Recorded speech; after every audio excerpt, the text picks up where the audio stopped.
Good morning, ma'am. I'm screen recording my mom's computer so that you can see more of what more of the stuff at once because my laptop's a bit small. So I'm just quickly catching you up on what I've done so far and just the results and things that I need to get a bit of input on from you. So on the right here is the paper that the Roy Billington test system was built off of. So it's feeder 4 and feeder 2 were added. And then I made my own sort of sketches of them and updated them so I could see all the components more accurately. And then those systems were then recaptured in Excel using sort of a connection array, if you might, where every component is given a repair or switch designation or a 0 if it's not connected at all. So that each load point, so let's say load point 1, that if component 1 was to fail, it would be a switching time. If it's 0, 0, obviously it's not connected at all. And then their repair times and failure rates were captured here in this table, and all of that gets exported with my code into the Python little file that runs the Monte Carlo simulation. So this is system 4, which means it's feeder 4. I also have the screenshot over here. So it's the system here, just flipped so you can see it more clearly. I simulate the whole system at once, and it does it in about 4 minutes. For about 10,000, no, it's for about 1 million years in total, just to get the accuracy more accurate. And all of this gets sort of sucked into a Python file, which is on my other laptop for now. I would show it here, it's just, there's a lot of stuff on the screen already.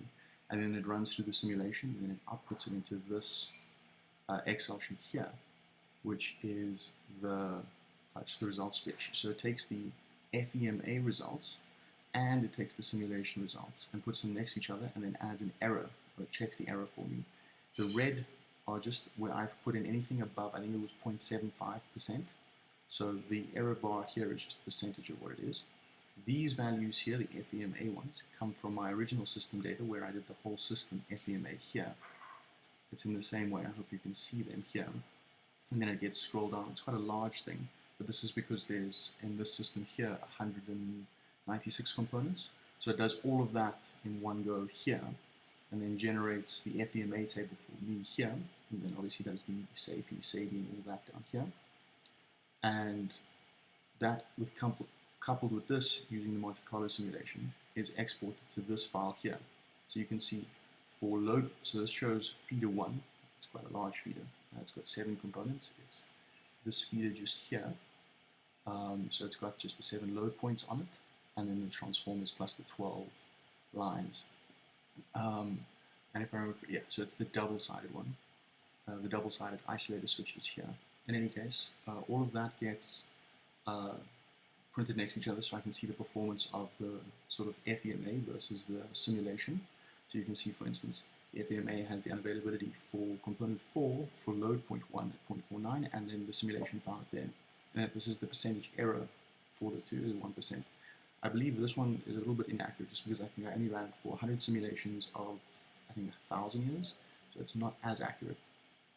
And then all of this, so that every feeder here gets, so this is feeder 2, that bit there, and then it continues, you can keep scrolling to the right, and then it gets to feeder 3, which is this component here, and then obviously feeder 4, feeder 5, feeder 6, and then feeder 7 is here. But just to scroll back to feeder 1, just to show you how it works. Then it outputs just the indice tables for me, so it does the FEMA version of it, which it takes the data from the FEMA table and then generates the SAFE value here, and then the simulation, and then does the error again. It does it for SAFE, SADI, KD, AU, SI, I'm not sure how to pronounce it, SI, the energy not served, and then the average energy not served, and then the cost, and that I'll get to in a second. I just want to show you that these values are accurate in terms of what Roy Billington said.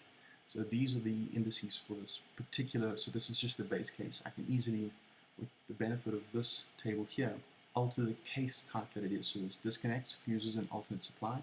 You can change that quite easily to another type of connection with this. But back to the results.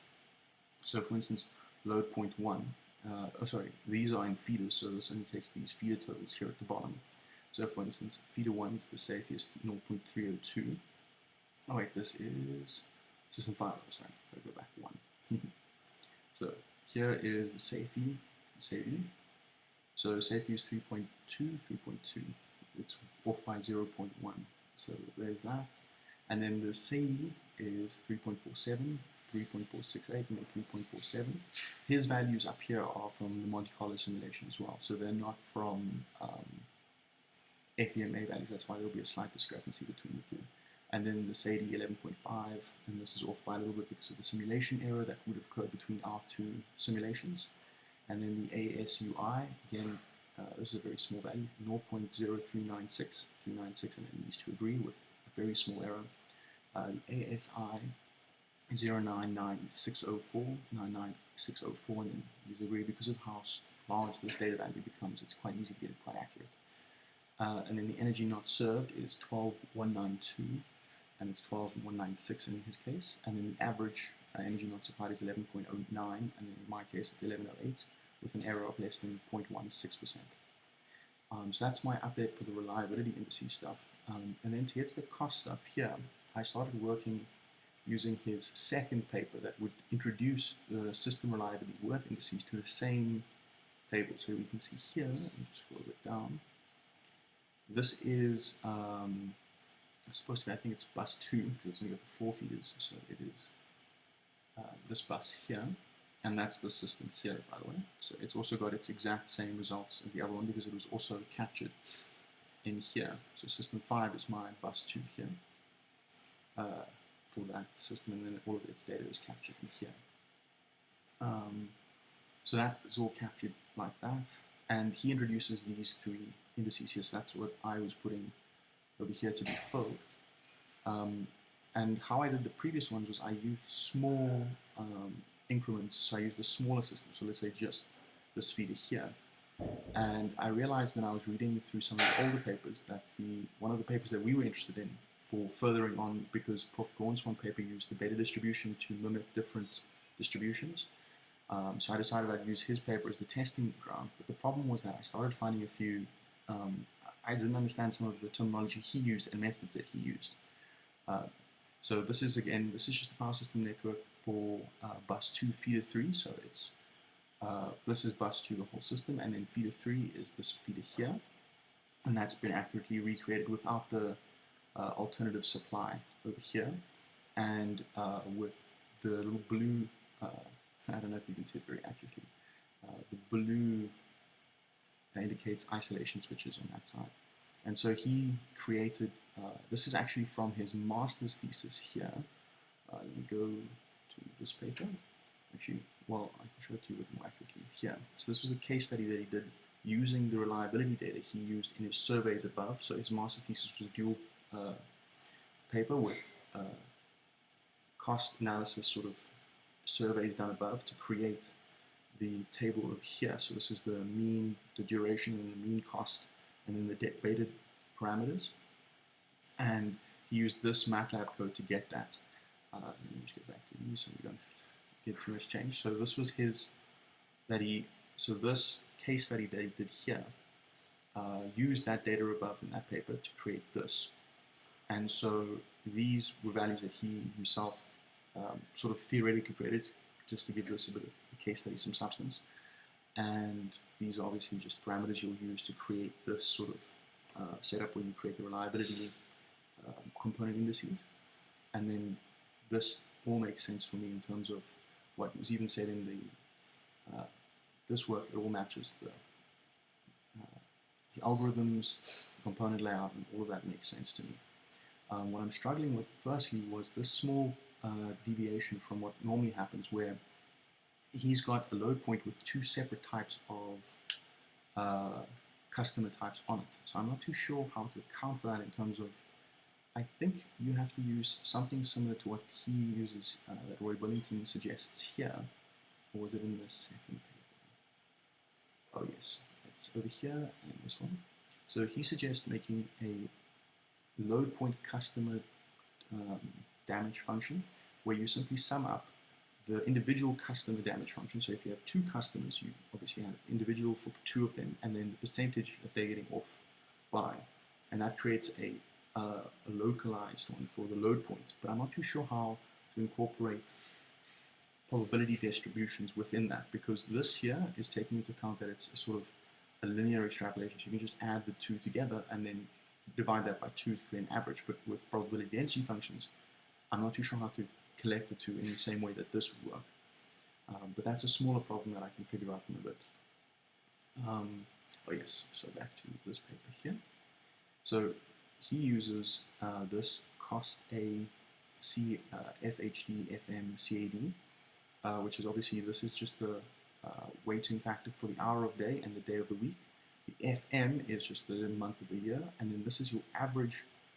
CAD is your average cost, worst case cost. It's up here. There's a better word. Reference cost, sorry. And he takes it from his worst case power interruption cost. And then he takes that from these particular days, and these weighting factors all make sense to me. And I've been able to export this system into a cleaner function with the same load point connections, component failure rates, repair times, switching times. So I can change any of this with the distributions as well. And then this is just feed information for my own purposes. When I generate outputs, they need to be in a certain format so that you can read it more easily.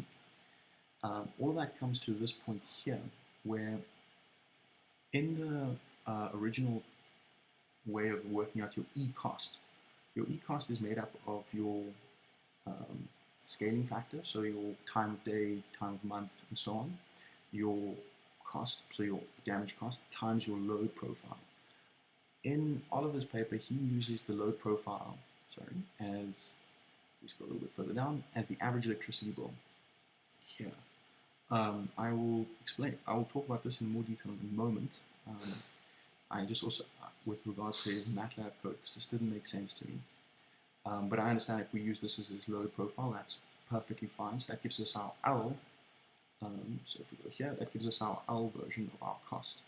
The problem is that he doesn't explicitly say, either in this smaller conference paper, also, I think this is actually a, I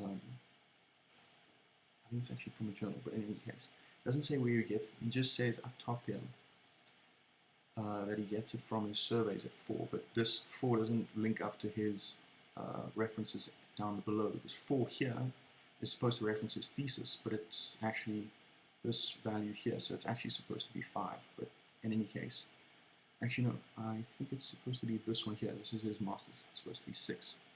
So in his master's paper, if we scroll back up, this is where he gets his values from, his hour distributions. And to explain how he gets his cost damage function, we have to look at his MATLAB code. So this here is his E-cost value, if that makes any sense. This paper will explain it a bit better. So his cost value here equals previous cost plus, so that the previous cost is C1, and take it for granted that this is looking at just one particular load point. So he did load point by load point for each one, and we should probably scroll down because there's 3 different cases that he uses. Oops, sorry. In his approach, he looks at, because in this paper he's simply trying to explain the E-cost, the differences in E-cost from approach 1, where they don't include any time variation, with approach 2 and 3, where they include time variations. And then in the third approach, he includes a beta distribution to scale it even further. So in this case, he's got his load and his cost. The problem with his cost function is that and it gets that cost CI value over here, is that this is the previous cost, so this is a simulation that accumulates over time. And in this case here, he's just simulating, let's go to his thesis. So that 1.72 comes from this table here. It's a summary of all of his data from the 4-hour value, and then he scales that up and down. So this is base 2, this is where there's no beta distributions included. So now if we scroll a bit further down, this is the second case. This is now where they include time variation, and he includes all of that with these weighting functions here. And so here, if we go back to the cost function, so here L3 is regarded as his month of the year, and then L4 is regarded as his hour of day and day of the week. And again, he takes just the scaling factor here of the duration, -4, since it's at the 4-hour mark here, times it by 0.95. I think that's the linear relationship between the two I was under the impression you're supposed to do log-log interpretations between averages like this, but that's something I'll have to ask you to elaborate a bit more on for me. And then he adds that total cost function to create just his C1 value. So this is just his CI value. The problem is that when we go down, so this is just the different components failing and what costs they are attributing to the overall load point. So here he does the sort of condensing of the simulation data. So here he adds all the failure rates, the unavailability. And the problem is that, so here his cost function comes in, but these do not include any load.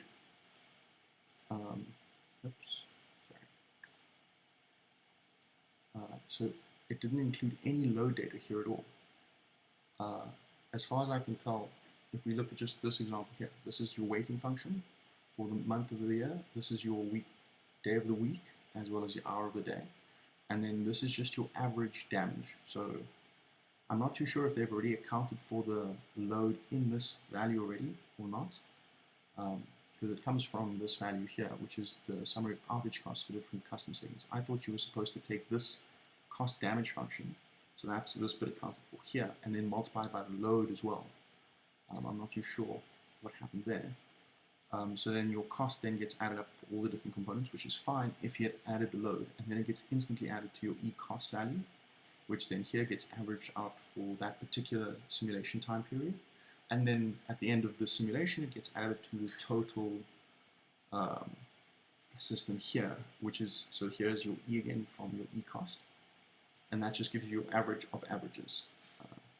And then it gets outputted here. And that's the end of the, so this is now where they include the beta function.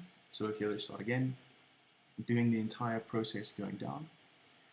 Here, these are supposed to be separate, and I'm fine with them taking just a singular beta parameter. One of the things that I'm a little hesitant to agree with is the fact that he's got a minus beta. Those are supposed to be positive, so I suspect his derivations of those were inaccurate or different, because if we look at, I'll look at his later paper that he wrote, I'm not too sure when, those got fixed. But in any case, so he's using these as his cost function now. And he's doing the same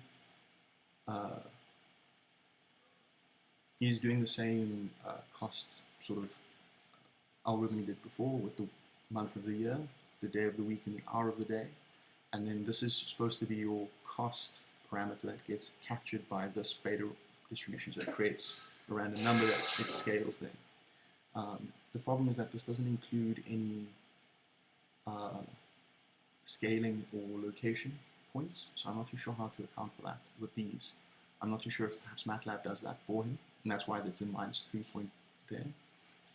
Because from my understanding, these only get shifted if you put in a location and a scaling factor here, but that's another paper's problem, I guess. And then he had the same thing here, and then all of a sudden with these two papers here, he just included a 25 and a 10 up over here. So I'm assuming those are his scaling factors, but I'm not too sure why these are for these particular, these two sections. So these have all just been 1 up, but these two have been 10 and 25. And then he does the same process of collecting the data. I don't see where he's included the load in these at all. I know that they're supposed to be normalized, but in this paper, he explicitly says his load model comes from this table here. So I don't see where 6, 3, 15, and 20, 2.78 have been included in this cost model. So that's just from his paper's perspective. I'm going to probably take a step back from this paper and just start working originally with these again, and then using his cost data to get these load points instead of what he was doing, so I can show that it works with this particular bus. And then what I suggest as my final bit of work is looking at both Matembula's and Hierzo and Onomusa's papers. They both looked at two real-world systems, both C-Point and at Felipe. I can take these same papers, these same networks, because they only did reliability indices with these, and apply the e-cost same analysis to these, and look at the outputs from them, just to show real-world applications. So in Oliver's paper, he has real, I should not have moved that down. Leave that there. Move that back. So these have got particular loads on them. So for instance, these should be all residential papers. I don't know why you put it upside down, but it is upside down in this paper. So these all have loads connected to them, and I can take what he's placed in this paper in terms of, all just in his thesis, these average distributions, because these are for particular types of business, and apply those same factors here, to these papers. Or I can also take, in this paper, they've also presented other cost functions, and these include residential costs as well, and I can apply these to these real world systems and see what the outputs from those would be. And then lastly, there was another paper here that he wrote. This was the one that he wrote, I think, a bit later, in terms of when he presented his original masters and that paper versus what this paper was for. I haven't found exactly where it came from, but he uses that same cost data. So these values here now have been used and properly scaled, so I assume he's upgraded the ways that he's connected the two. But this is now using that same system, feeder 3, over here. And here he's now included beta distributions for the costs in terms of what he should have done over here. But these are now completely different from his original. So in his original paper, let me drag that over here. Here's beta distribution for a summer weekday.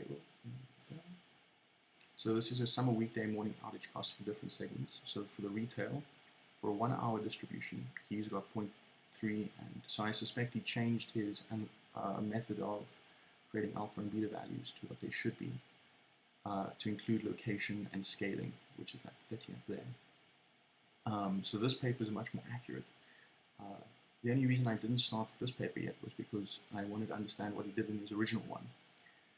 So yeah, I might start on this, or I can start finishing up the cost analysis using these algorithms instead. They're one and the same, it's just the data that they input.